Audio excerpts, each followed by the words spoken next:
Hola a todos los que nos escucháis en estos momentos.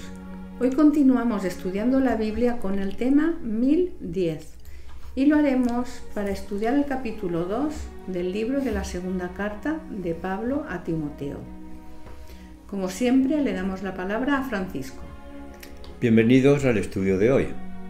En este capítulo 2, Pablo utiliza los versículos 1 al 16 para animar a Timoteo en su ministerio y para prepararlo en la próxima sustitución que tendrá que hacer de él cuando ya no pueda predicar, bien sea por lo anciano que ya era o porque lo condenarían a muerte. Francisco, estos versículos serían como un testamento de Pablo a Timoteo. ¿Qué melancolía me coge al pensarlo? Pues Timoteo tendría más dolor que nosotros, porque estaba viviendo esta despedida en su persona. En el primer versículo ya se vislumbra parte de este drama. Dice así: Tú, pues, hijo mío, esfuérzate en la gracia que es en Cristo Jesús. Aquí se ve claramente que es la despedida de un padre hacia su hijo. Vale, Victoria, armémonos de valor y eliminemos nuestra melancolía para poder continuar con el estudio.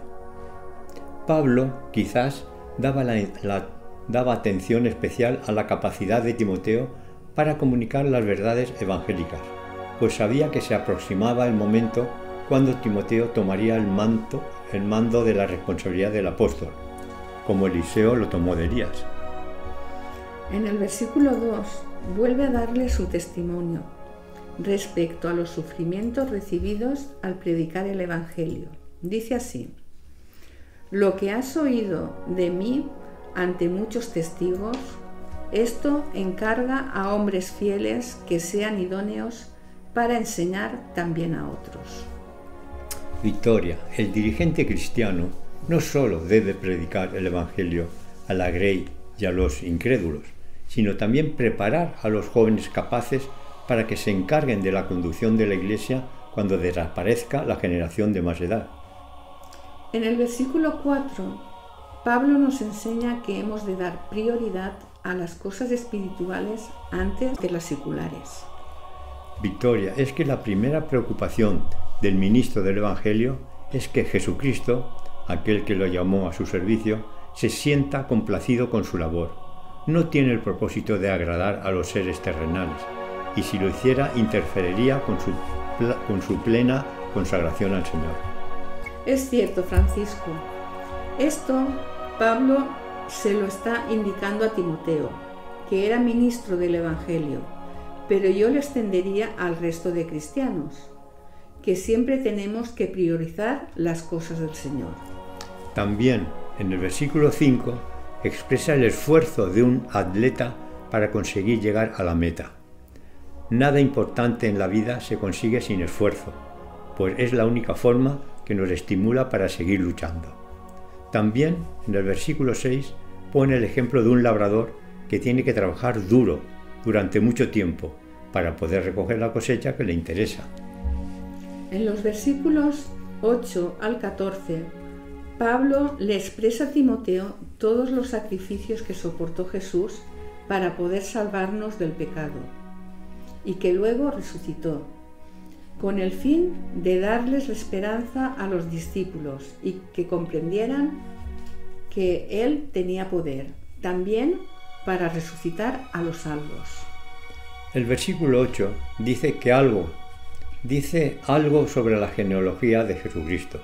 Dice así: Acuérdate de Jesucristo, del linaje de David, resucitado de los muertos conforme a mi evangelio. Los judíos tenían claro que el Mesías llegaría del linaje de David. Realmente Jesús estaba dentro de la genealogía de David. Francisco, paso a leer el versículo 9, porque lo encuentro muy interesante, porque Pablo le dice a Timoteo que la palabra de Dios no está encerrada. Dice así: en el cual sufro penalidades, hasta prisiones a modo de malhechor, mas la palabra de Dios no está presa. Es cierto, Victoria, porque la palabra de Dios nadie la puede ocultar ni desfigurar. A pesar de que Pablo estuvo preso, la palabra de Dios seguía predicándose. Y aunque Martín Lutero fue recluido en el castillo de Wittenberg, la verdad bíblica de la justificación por la fe no estuvo presa, pues Lutero durante este lapso de tiempo preparó la traducción de las Escrituras al idioma alemán.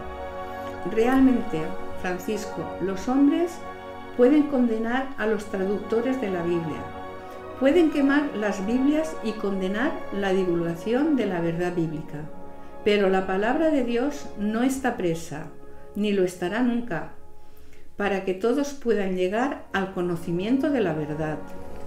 Ahora los versículos 11, 12 y 13 también son interesantes. Dice: palabra fiel es esta: si somos muertos, también viviremos con Él. Si sufrimos, también reinaremos con Él. Si le negáramos, Él también nos negará. Si fuéramos infieles, Él permanece fiel. Él no puede negarse a sí mismo. Pues yo paso a leer el versículo 14. Recuérdales esto, exhortándoles delante del Señor a que no contiendan sobre palabras, lo cual para nada aprovecha, sino que es para perdición de los oyentes. Le está avisando de que las contiendas no llevan a nada bueno. Hay que defender nuestros derechos y sobre todo nuestras creencias, pero sin propiciar peleas que no sirven para buscar soluciones, más bien solucionar las contiendas amablemente siempre que se pueda. Bueno, no hemos podido acabar de estudiar este capítulo 2, por lo que mañana lo haremos con el tema 1011. Bendiciones y hasta mañana.